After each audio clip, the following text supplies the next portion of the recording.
नमस्कार साथियों, स्वागत करते हैं आपका अपने यूट्यूब चैनल सुरेश्वरी क्लासेस में। तो दोस्तों, जैसे कि आपको पता है कि हमने एच डी यादव मैथ की सीरीज़ चलाई हुई है और इस सीरीज़ में हम जो है बट्टा चैप्टर को कवर कर रहे हैं। और बट्टा चैप्टर की आज आपकी तीसरी क्लास होगी। तीसरी क्लास आपकी पाँचवें और छठे टाइप पर होगी, जिसमें हमने बहुत ही अच्छे तरीके के प्रश्न कराए हुए हैं और जो आपके एसएससी एग्ज़ाम में या और अदर एग्ज़ाम में जो पूछे गए हैं वो क्वेश्चन भी उठाए गए हैं। तो कृपया वीडियो को आप अंत तक देखिएगा और कॉपी पेन के साथ में हो जाइए तैयार। तो चलिए शुरू करते हैं आज का पहला प्रश्न। और पहला प्रश्न है आपका, 20% की छूट देकर 12% का लाभ प्राप्त करने के लिए अंकित मूल्य क्रय मूल्य से कितने प्रतिशत बढ़ाकर रखना होगा। तो इसको भी हम सेम जैसे कि पिछले वाले टाइप थे उसी तरीके से करेंगे। जैसे कि आपको पता है 20% की छूट, यानी 20% का जो फ्रैक्शन होगा आपका माइनस का 1/5 होगा, छूट है। तो यानी कि ये अगर आपका छूट है यानी कि एमपी होगा। और एसपी कितना हो जाएगा आपका, यहाँ पर आप कहेंगे कि 5 रुपये पर 1 रुपये की छूट मिले, तो ये 4 रुपये में वस्तु बिकी होगी। अब 12% का लाभ का मतलब है कि 3/25 फ्रैक्शन हो जाएगी इसकी, 3/25, सीपी 25, तो एसपी कितना हो जाएगा इसका 28 रुपीज़। ठीक है। तो अब हम यहाँ पर देखते हैं कि एसपी यहाँ पर 2 बार आया हुआ है, यहाँ पर भी। ठीक है। तो यानी कि हम एसपी को बीच में रखेंगे, इधर एमपी लिखेंगे और इधर सीपी लिखेंगे। अब एमपी कितना है 5 रुपये और एसपी कितना है 4 रुपये। फिर वापस से करेंगे, सीपी कितना है 25 रुपये और एसपी कितना है 28। अब एसपी को हम बराबर करेंगे, 4 और 28 का एलसीएम ले लेंगे तो कितना आ जाएगा 28। तो 28 का 4 का 28 बनाने के लिए हम 7 से मल्टीप्लाई करेंगे, तो यहाँ आ जाएगा आपका 35 और यहाँ आ जाएगा आपका 28 और यहाँ आ जाएगा आपका 25। ठीक है, एज इट इज़। तो अब हम यहाँ पर देखते हैं कि जो हमारा सीपी था वो 25 रुपये था और जो हमारा एमपी है वो 35 रुपये है। तो हम यहाँ पर कितने रुपये बढ़ाएंगे, तो हम कहेंगे कि यहाँ पर हमें 10 रुपये बढ़ाने पड़ेंगे। ठीक है। तो 10 रुपये की बढ़ोतरी करेंगे किस पर, 25 पर, क्योंकि इसने बोला है कि अंकित मूल्य क्रय मूल्य से कितने प्रतिशत बढ़ाकर रखना होगा। यानी कि 10 रुपये बढ़ाकर रखेंगे किससे, सीपी से, और मल्टीप्लाई कर देंगे 100 से, तो कितना आ जाएगा 25 से डिवाइड करेंगे 100 को तो 4 आ जाएगा और यहाँ आ जाएगा आपका 40%। ठीक है। आई होप आपको ये क्वेश्चन अच्छी तरीके से समझ में आया होगा। तो चलिए नेक्स्ट क्वेश्चन को देखते हैं, वो भी इसी तरीके का प्रश्न होगा। एक पुस्तक 18% की छूट देकर 23% के लाभ पर बेची गई, उसका अंकित मूल्य क्रय मूल्य से कितने प्रतिशत अधिक है। तो इसी तरीके का क्वेश्चन है। तो हम यहाँ पर देखते हैं 18% की छूट का मतलब यहाँ पर होगा आपका, अगर हम 18% का फ्रैक्शन निकाल लें तो आपका आ जाएगा, 2 से कैंसिल करेंगे तो आपका 9/41। और 23% का जो फ्रैक्शन होगा आपका 23/100 हो जाएगा। यानी कि ये आपका सीपी और एसपी कितना हो जाएगा यहाँ पर आपका 123, यानी 100 रुपये की वस्तु थी और 23 रुपये लाभ पर बिकी। और यहाँ पर यहाँ पर 50 होगा। ठीक है, 50 2 से कैंसिल करेंगे। ठीक है, ये हमने पहले ही घटा कर लिख दिया, कोई दिक्कत नहीं। तो यहाँ आपका एमपी और ये आपका एसपी कितना हो जाएगा यहाँ पर 41, एसपी होगा इसका 41। ठीक है। तो यहाँ पर हम एसपी को बीच में लिखेंगे, इधर एमपी लिखेंगे और इधर सीपी। तो एमपी कितना था इसका 50 रुपये और एसपी कितना हो गया यहाँ पर इसका 41 रुपये और सीपी कितना था 100 रुपये नई लाइन से और एसपी कितना है 123। अब इन दोनों का एलसीएम लेंगे तो आपका आ जाएगा 123, 41 से मल्टीप्लाई करेंगे 3 में। ठीक है, यानी 3 से मल्टीप्लाई हम कर देंगे इधर 150, 123 और यहाँ आपका आ जाएगा 100 एज इट इज़। ठीक है। तो यानी कि हम यहाँ पर देखते हैं कि 100 रुपये से वस्तु हमें कितनी बढ़ानी पड़ी। यहाँ पर 100 रुपये की वस्तु थी और हमें उसका एमपी करना पड़ा 150 रुपये। तो हम कहेंगे कि 50 रुपये की वृद्धि हुई किस पर, 100 पर, और मल्टीप्लाई कर देंगे 100 से, 100 से 100 कैंसिल, तो आपका आ जाएगा 50%, यानी 50% की बढ़ोतरी हमें क्रय मूल्य से करनी पड़ेगी। तो नेक्स्ट क्वेश्चन है आपका इसी तरीके का सेम। 25% की छूट देने के बाद 25% की छूट देकर भी 20% का लाभ कमाने के लिए अंकित मूल्य क्रय मूल्य से कितने प्रतिशत अधिक रखना होगा। तो सेम करेंगे, यहाँ पर एसपी और इधर एमपी और इधर सीपी। तो 25% की छूट का मतलब फ्रैक्शन होगा 1/5, यानी 5 की वस्तु 4 रुपये में बिकेगी। और 20% का लाभ का मतलब है 5 रुपये की वस्तु 6 रुपये में बिकेगी। तो इन दोनों का एलसीएम आपका आ जाएगा 12, 4 3 जा 12 और 6 2 जा 12। तो 5 3 जा 15, 12 और 10, तो 10 से कितनी वस्तु बढ़ी, 10 रुपये का मूल्य कितना हो गया 15 रुपये, यानी 5 रुपये बढ़ा किस पर 10 पर, और मल्टीप्लाई कर देंगे 100 से, तो आपका इसका भी आंसर 50% आ जाएगा। ठीक है, तो नेक्स्ट क्वेश्चन पर चलते हैं। कोई वस्तु 35% की छूट देकर भी 17% लाभ पर बेची गई, वस्तु का अंकित मूल्य क्रय मूल्य से कितने प्रतिशत अधिक है। तो इस क्वेश्चन का आंसर आप कमेंट बॉक्स में जरूर दीजिएगा। सेम इसी तरीके का प्रश्न है। और अब आपका 6th टाइप है समतुल्य बट्टा पर आधारित प्रश्न। निम्नलिखित बट्टों का समतुल्य बट्टा ज्ञात कीजिए। तो इनमें से देखिए, जैसे समतुल्य बट्टा यानी कि एक बट्टा, यहाँ पर आपको जैसे कि 2 बट्टे दिए गए या 3 बट्टे दिए गए या 4 बट्टे दिए गए, तो उसका एक ही बट्टा आपको निकालना है। तो वो कैसे निकाल लेंगे, आपके पास 2 तरीके हैं, या तो आप फ्रैक्शन मेथड लगा लीजिए। तो फ्रैक्शन मेथड, मेरे अकॉर्डिंग आप फ्रैक्शन मेथड लगाओगे तो जल्दी हो जाएगा, आपका आसान हो जाएगा काम। तो 10% का फ्रैक्शन जैसे कि आपका होगा 1/10, तो आप एक तरफ MP लिखोगे और एक तरफ SP लिखोगे। 10% का फ्रैक्शन यानी 1/10, तो 10 रुपये की वस्तु 9 रुपये में बिकेगी, और 20% का फ्रैक्शन 1/5 यानी कि 5 रुपये की वस्तु 4 रुपये में बिकेगी।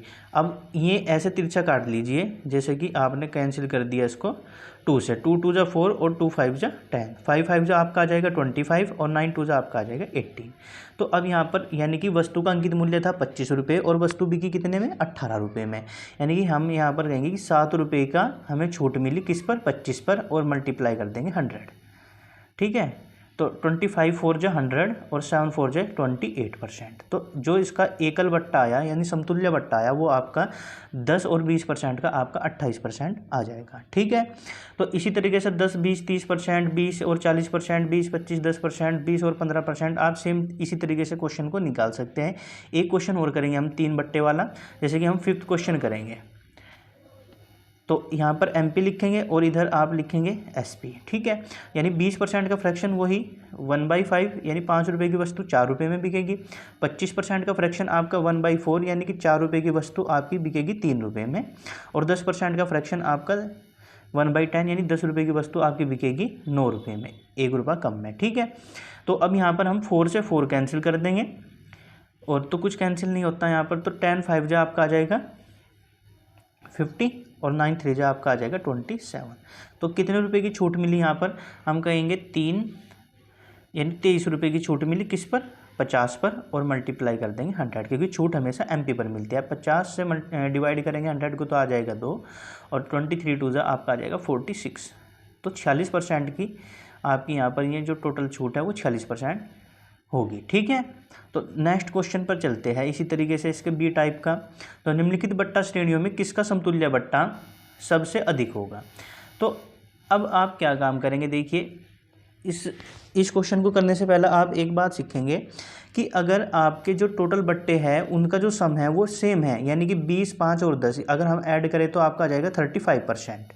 कितना आ जाएगा 35%। सेम यहाँ पर भी 35% ही होगा, 20 और 10 30 और 5 35, और यहाँ पर भी आपका 35% है। केवल इनके ऑर्डर चेंज हुए हैं, यानी कि इनके जो क्रम है वो बदले गए हैं। तो यहाँ पर सभी के सभी बट्टे समान होंगे, इसमें कोई भी अंतर नहीं होगा। ठीक है, ये बात आपको याद रखनी है। अगर सभी बट्टों का सम इक्वल है लेकिन उनके ऑर्डर जो है वो चेंज हुए हैं तो उस पर कोई फर्क नहीं पड़ेगा। ठीक है, तो जैसे कि नेक्स्ट क्वेश्चन है आपका, निम्नलिखित बट्टा श्रेणियों में किसका समतुल्य बट्टा सबसे बड़ा है। तो इस क्वेश्चन को भी आप इसी तरीके से कर सकते हैं। देखिए यहाँ पर पहले आप चेक करेंगे कि क्या सबका सम इक्वल है। 10 5 15 और 5 20 और 10 यानी 30%, यहाँ पर भी 30% और यहाँ पर भी 30%। तो केवल ऑर्डर ही चेंज हुआ है, तो ये भी बट्टे आपके समान होंगे। ठीक है, चाहे आप इनको निकाल कर देख लीजिएगा। तो नेक्स्ट क्वेश्चन है जैसा कि आपका, अब ये क्वेश्चन अच्छा है। तो ये इसमें बोला गया है कि निम्नलिखित बट्टा श्रेणियों में कौन ग्राहक के लिए और कौन दुकानदार के लिए सर्वाधिक फायदेमंद होगी। तो जैसे कि हम यहाँ पर देखेंगे 20%, 5% और 10%। अब अगर हम एक बात देखेंगे कि भाई इनका सम कितना बैठता है टोटल, तो हम कहेंगे कि भाई 20 और 5 25 और 10 35 बैठ तो रहा है इसका 35% ही, इसका भी 35% ही बैठता है और इसका भी 35%। लेकिन अब की बार हमें यहाँ पर देखना है कि ये क्या बट्टे अलग अलग हैं। ये 20 5 10 है, इसमें 20 नहीं आया और ना इसमें 20 है, यानी कि यहाँ पर अब की बार सम तो आपका इक्वली है लेकिन बट्टे जो है वो अलग अलग दे दिए गए। तो हम यहाँ पर देखेंगे कि ग्राहक के लिए कौन सा बट्टा फ़ायदेमंद है और दुकानदार के लिए। अच्छा, आप एक बात बताइए कि अगर आप दुकानदार होंगे तो आप ग्राहक को कम से कम बट्टा देने की कोशिश करोगे। कम से कम बट्टा आप कौन सा होगा वो हम यहाँ पर चेक करेंगे। और अगर आप ग्राहक हो तो कौन सा बट्टा लेने की कोशिश करेंगे, तो ज़्यादा से ज़्यादा। तो वो ज़्यादा से ज़्यादा बट्टा भी हमें देखना है। तो ज़्यादा से ज़्यादा बट्टा हम कैसे चेक करेंगे? डायरेक्टली हम यहाँ पर देखेंगे कि 20 और 5, इनमें अंतर देखेंगे कितना बैठता है। यानी कि अगर उसने सबसे पहले ही 20% का बट्टा दे दिया तो ये बट्टा आपका सबसे ज़्यादा होगा। ठीक है, यानी ये सबसे ज़्यादा बट्टा होगा तो ये आपके ग्राहक के लिए सबसे ज़्यादा फ़ायदेमंद होगा ये बट्टा। आप इसको निकाल कर भी देख सकते हैं, नहीं तो आप मेरी बात पर विश्वास कीजिए, यही बट्टा आपका सबसे ज़्यादा होगा। और सबसे कम बट्टा कौन सा होगा? जो अंतर देखेंगे यहाँ पर 10 और 10 का अंतर यानी कि 0 है। यहाँ पर 15 और 15 का अंतर भी 0 है, लेकिन यहाँ पर स्टार्टिंग में उसने ज़्यादा बट्टा दे दिया तो ये कुछ इससे ज़्यादा बैठेगा। लेकिन जो सी ऑप्शन है ये आपका कम बैठेगा, तो यानी कि ये दुकानदार के लिए ज़्यादा सूटेबल रहेगा। ये बट्टा आपके दुकानदार के लिए और ये बट्टा आपके ग्राहक के लिए, यानी जो ज़्यादा है वो ग्राहक के लिए सूटेबल होगा और जो कम है वो दुकानदार के लिए सूटेबल होगा। आप इनको निकाल कर भी देख सकते हैं। तो नेक्स्ट क्वेश्चन है जैसे कि इसी तरीके का क्वेश्चन, तो निम्नलिखित बट्टा श्रेणियों में कौन ग्राहक के लिए और कौन सा दुकानदार के लिए सर्वाधिक फायदेमंद है? देखिए आप यहाँ पर 15 और 5 20, 12 और 8 20, 14 और 6 20, 10 और 10 20। लेकिन अब यहाँ पर देखेंगे कि कौन सा बट्टा ज़्यादा है और कौन सा बट्टा कम है। देखिए यहाँ पर ऑर्डर तो चेंज नहीं हुए है लेकिन सम इक्वल है। तो हम यहाँ पर देखेंगे इसका अंतर 10 है, इसका अंतर 4 है, इसका अंतर 8 है और इसका अंतर 0। तो सबसे कम जो बट्टा होगा आपका यहाँ पर डी होगा और सबसे ज़्यादा बट्टा होगा आपका ए। तो ज़्यादा वाला किसके लिए सूटेबल होगा? ग्राहक के लिए, वो ज़्यादा से ज़्यादा बट्टा लेगा। और जो कम से कम होगा वो किसके लिए सूटेबल होगा? दुकानदार के लिए। तो दुकानदार के लिए डी ऑप्शन सही है और अगर कहेगा ग्राहक तो उसके लिए ए ऑप्शन सही है आपका।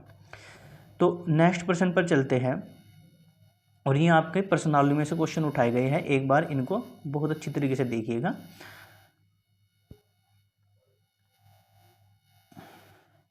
एक दुकानदार अंकित मूल्य पर 10% की कटौती देने के बाद भी 8% का लाभ अर्जित करता है। उसका अंकित मूल्य उसके क्रय मूल्य से कितना प्रतिशत अधिक है?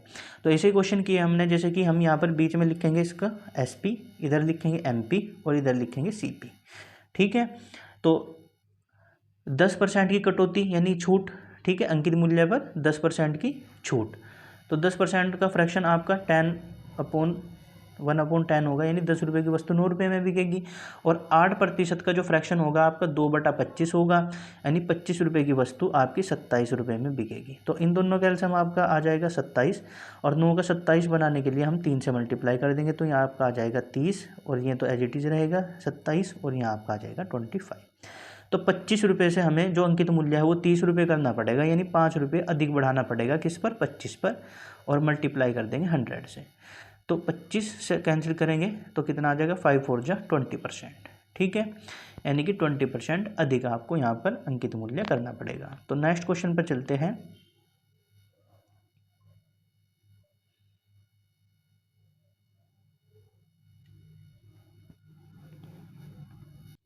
और नेक्स्ट क्वेश्चन है आपका, एक दुकानदार को अपनी चीज़ों की लागत से कितने प्रतिशत ज़्यादा अंकित मूल्य रखने चाहिए ताकि उन पर 12% की छूट देकर भी 32% का लाभ प्राप्त किया जा सके? तो सेम इसी तरीके का क्वेश्चन है, यानी कि MP, इधर MP लिखेंगे, इधर SP लिखेंगे और इधर CP लिखेंगे। तो 12% की छूट का मतलब आपका फ्रैक्शन हो जाएगा 3/25, यानी 25 रुपये की वस्तु यहाँ पर 22 रुपये में बिकेगी। और 32% फ्रैक्शन का जो मतलब है यहाँ पर आपका आ जाएगा 8/25, 32% लाभ, यानी 32/100। तो 4 से कैंसिल करेंगे इसे तो आपका आ जाएगा 4 8 जा और 4 से कैंसिल करेंगे 25। ठीक है, यानी 25 रुपये की वस्तु आपकी यहाँ पर 33 रुपये में बिकेगी, 8 रुपये ज़्यादा में। तो 22 और 33 का जो एलसीएम लेंगे वो आ जाएगा आपका 66। इसमें 2 से मल्टीप्लाई करेंगे और इसमें 3 से मल्टीप्लाई करेंगे तो आपका आ जाएगा 75 और यहाँ आपका आ जाएगा 66 और यहाँ आ जाएगा आपका 25 2 से 50। तो 50 रुपये से कितना बढ़ेगा? 75 रुपये, यानी 25 रुपये की बढ़ोतरी हुई यहाँ पर। तो 25 रुपये की बढ़ोतरी किस पर? 50 पर, और मल्टीप्लाई कर देंगे 100 से तो आपका आंसर आ जाएगा 50%। 50% की यहाँ पर वृद्धि करनी पड़ेगी। ठीक है, तो नेक्स्ट क्वेश्चन पर चलते हैं। एक व्यापारी अंकित मूल्य पर 10% छूट देता है। 17% लाभ कमाने के लिए वह अपनी वस्तुओं पर क्रय मूल्य कितना अधिक अंकित करे। तो सेम इसी तरीके का प्रश्न है, आपको इसका आंसर कमेंट बॉक्स में जरूर देना है। किसी वस्तु को 10% छूट देकर 8% लाभ पर बेचने के लिए अंकित मूल्य पर लागत मूल्य कितनी वृद्धि करनी होगी। सेम ये भी क्वेश्चन आपका इसी तरीके का है। तो चलिए इस क्वेश्चन को तो कर ही लेते हैं। तो 10% छूट यानी कि यहाँ पर आप NP लिखेंगे, यहाँ पर SP और यहाँ पर CP। तो 10% की छूट का मतलब 10 रुपये की वस्तु 9 रुपये में बिकेगी, और 8% लाभ कमाने का मतलब है कि जो फ्रैक्शन होगा 8% का 2/25 होगा, यानी 25 रुपये की वस्तु आपकी 2 रुपये ज़्यादा में बिकेगी। ठीक है, अब 9 और 27 का एलसीएम आपका आ जाएगा 27, तो इसमें 3 से मल्टीप्लाई कर देंगे तो आपका आ जाएगा 30, यहाँ आ जाएगा 27 और यहाँ आ जाएगा 25। तो कितनी की बढ़ोतरी हुई, 5 रुपये की बढ़ोतरी हुई किस पर, 25 पर, और मल्टीप्लाई कर देंगे 100 से, और यहाँ आपका आ जाएगा 20%, यानी कि डी ऑप्शन यहाँ पर आपका करेक्ट हो जाएगा। तो नेक्स्ट क्वेश्चन है आपका समतुल्य बट्टा पर आधारित प्रश्न। एलेक्स ने अपनी वस्तु बेचने के लिए 30% की 2 क्रमिक छूटों की घोषणा की, कुल मिलाकर प्रभावी छूट क्या है। तो 30% छूट का मतलब है, यानी कि अगर फ्रैक्शन देखें तो हम आपका आ जाएगा 3/10 माइनस का, तो 10 रुपये की वस्तु 7 रुपये में, फिर वापस से 2 छूट आई हैं 30% की, तो MP और यहाँ पर आपका SP। ठीक है, तो कैंसिल तो कुछ नहीं होता, यहाँ पर आ जाएगा 10 से 100 और 7 से 7 से 49। तो कुल कितनी छूट हो गई आपकी यहाँ पर 51 रुपये की। 51 की छूट किस पर, 100 पर, और मल्टीप्लाई कर देंगे 100 से, तो 100 से 100 कैंसिल, आपका आंसर आ जाएगा 51%। कोई खुदरा व्यापारी किसी वस्तु पर क्रेताओं को छूट के निम्न विकल्प देता है।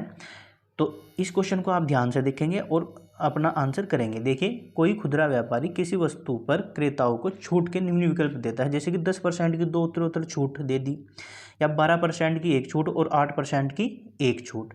अब 15% और 5% की 2 उत्तरोत्तर छूट, और या 20% की एकल छूट। तो क्रेता यानी कि जो मतलब ग्राहक है, ग्राहक को कौन सा, मतलब इसने पूछा है कि किस विकल्प के अंतर्गत विक्रय मूल्य न्यूनतम होगा।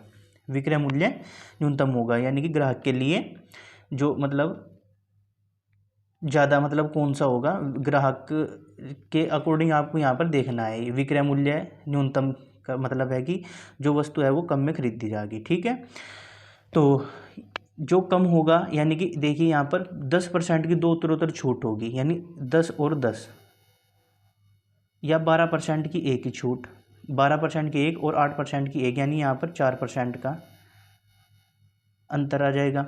और यहाँ पर 15 और 5%, यानी यहाँ पर जो अंतर है वो आपका 10% है, और यहाँ पर एक ही छूट 20% की है, तो ये छूट सबसे ज़्यादा होगी 20%। ठीक है, 20% की छूट जो है आपकी सबसे ज़्यादा होगी। अब 10% की 2 उत्तरोत्तर छूट, यानी कि अगर हम कहें सबसे ज़्यादा मतलब क्रेता के लिए यानी ग्राहक के लिए कौन सा मतलब ये कह रहा है कि अंतर्गत किसके अंतर्गत विक्रय मूल्य न्यूनतम होगा, यानी ज़्यादा से ज़्यादा छूट किसमें होगी। तो 4th ऑप्शन आपका यहाँ पर हो जाएगा, 20% की 1 छूट, यानी कि इस छूट को मिलने के बाद में क्रेता को जो वस्तु है वो कम में मिलेगी। ठीक है, यानी कि 4th ऑप्शन डी ऑप्शन आपका यहाँ पर करेक्ट हो जाएगा। ठीक है, तो नेक्स्ट क्वेश्चन पर चलते हैं। अगर वो कहता कि मतलब दुकानदार के लिए, व्यापारी के लिए, ठीक है, तो व्यापारी के लिए कौन सी छूट ज़्यादा मतलब सूटेबल होगी, जो सबसे कम होगी। सबसे कम कौन सी होगी, 10% की, क्योंकि इसमें अंतर जो है वो 0 का है, तो यही छूट सबसे कम होगी। और सबसे ज़्यादा छूट आपकी 20%, ये तो अलग ही दिखता है। ठीक है, तो नेक्स्ट क्वेश्चन पर चलते हैं। नेक्स्ट तो है ही नहीं, तो आपका ये लास्ट क्वेश्चन था, और इस वीडियो में हमने जो है बहुत ही अच्छी तरीके से क्वेश्चन को सोल्व किया है। अगर कोई क्वेश्चन आपकी समझ में नहीं आया तो आप उसको एक बार दोबारा से रिपीट करके देख सकते हैं, और इस वीडियो को ज़्यादा से ज़्यादा शेयर करें और चैनल को सब्सक्राइब करें। धन्यवाद।